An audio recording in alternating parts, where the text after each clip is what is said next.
Hello everyone, আসসালামু আলাইকুম। Welcome to my channel food chemistry. খুবই হেলদি এবং অল্প সময়ে তৈরি করা যায় এমন একটি ডেজার্ট নিয়ে হাজির হয়ে গেলাম। সেটি হচ্ছে গাজর সাবুদানার পায়েস। ভিডিওটি ভালো লাগলে অবশ্যই একটি লাইক দিয়ে চ্যানেলটিকে সাবস্ক্রাইব করবেন। চলুন তাহলে দেখে নিচ্ছি গাজর সাবুদানার পায়েস তৈরিতে কি কি লাগছে।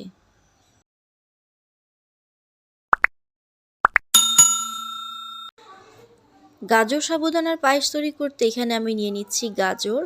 এখানে আমি দুটো গাজরকে গ্রেট করে 1 কাপ পরিমাণ নিয়েছি।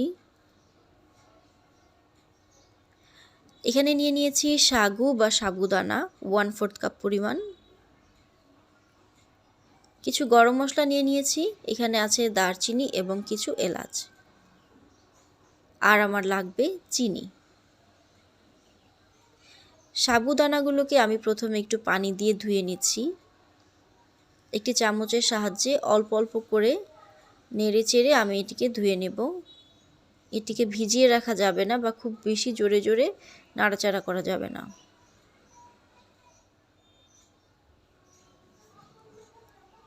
একটি ছাঁকনির সাহায্যে সাবুদানাগুলোর এক্সট্রা পানিটা আমি ফেলে দিচ্ছি। আমি এভাবে পরপর 2 থেকে 3 বার পানি চেঞ্জ করে সাবুদানাগুলোকে ধুয়ে নিয়েছি। তবে এটিকে কিন্তু হাত দিয়ে কচলে ধুতে যাবেন না, যেহেতু সাবুদানাগুলো ভঙ্গুর প্রকৃতির থাকে। কচলে ধুতে গেলে এটা পানির সাথে ভেঙে মিশে যাবে। একটি পাত্রে আমি দুধ নিয়ে নিচ্ছি 1 লিটার পরিমাণ। আমি এখানে প্যাকেটজাত দুধ ইউজ করছি, আপনারা চাইলে গরুর দুধও ইউজ করতে পারেন।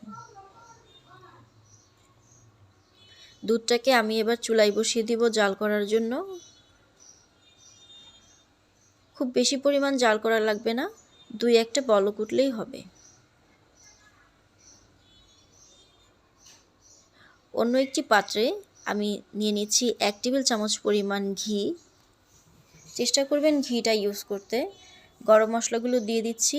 চুলার আঁচ লো রেখে এগুলোকে একটু ভেজে নেব। দিয়ে দিচ্ছি আগে থেকে গ্রেট করে রাখা গাজর। চুলার আঁচ মিডিয়ামে রেখে এই গ্রেট করা গাজরগুলোকে আমি ভেজে নেব। দর্শকবৃন্দ, আমি এখানে গাজরগুলো একটু মোটা করে গ্রেট করে নিয়েছি। আপনারা চাইলে চিকন বা মোটা করে গ্রেট করে নিতে পারেন। গ্রেটারের যে চিকন ছিদ্র আছে আপনারা চাইলে সেটা ইউজ করতে পারেন। যেহেতু আমি এখানে সাবুদানা ইউজ করব এবং সাবুদানা গলার সময় পর্যন্ত গাজরটা যেন গলে না যায়, তার জন্য আমি এখানে মোটা করে গ্রেট করে নিয়েছি। গাজরটা ভাজা হয়ে গিয়েছে, এবার এতে আমি দিয়ে দিব আগে থেকে জাল করে নেওয়া দুধ।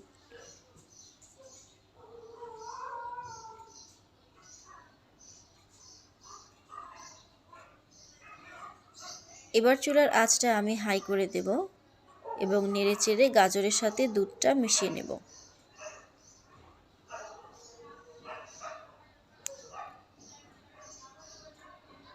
অপেক্ষা করব দুধে বলক চলে আসা পর্যন্ত। আগে থেকে ছেঁকে রাখা সাগুগুলো দিয়ে দিচ্ছি।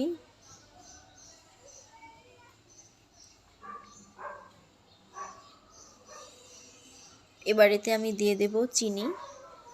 আমি এখানে 1 কাপ পরিমাণ চিনি দিয়ে দিচ্ছি। আপনারা চাইলে আপনাদের স্বাদ অনুযায়ী বাড়িয়ে বা কমিয়ে দিতে পারেন।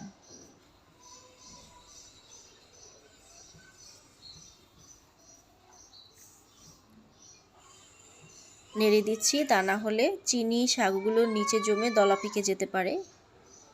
অনবরত নেড়ে দুধটা ঘন হওয়া পর্যন্ত অপেক্ষা করব। 15 থেকে 20 মিনিট পর দুধটা অলরেডি ঘন হওয়া শুরু হয়েছে।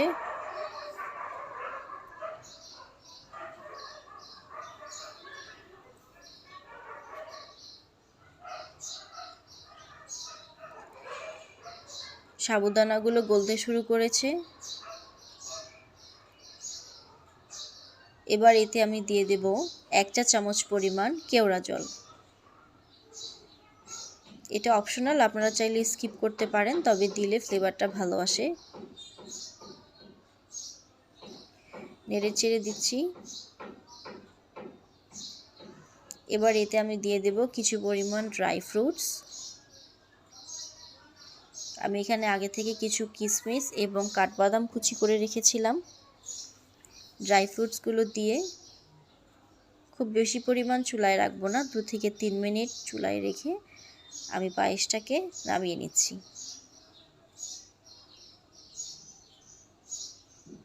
আমার পায়েস রান্না করা হয়ে গিয়েছে, সার্ভ করে নিচ্ছি।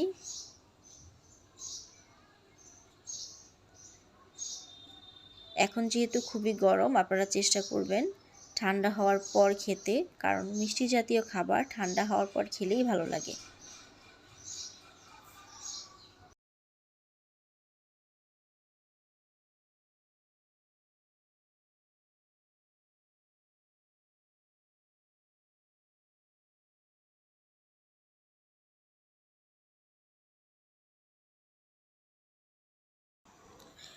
আমার পায়েস তৈরি করা হয়ে গিয়েছে। সুস্বাদু এই পায়েসের টেস্ট নিতে বাসায় অবশ্যই ট্রাই করবেন।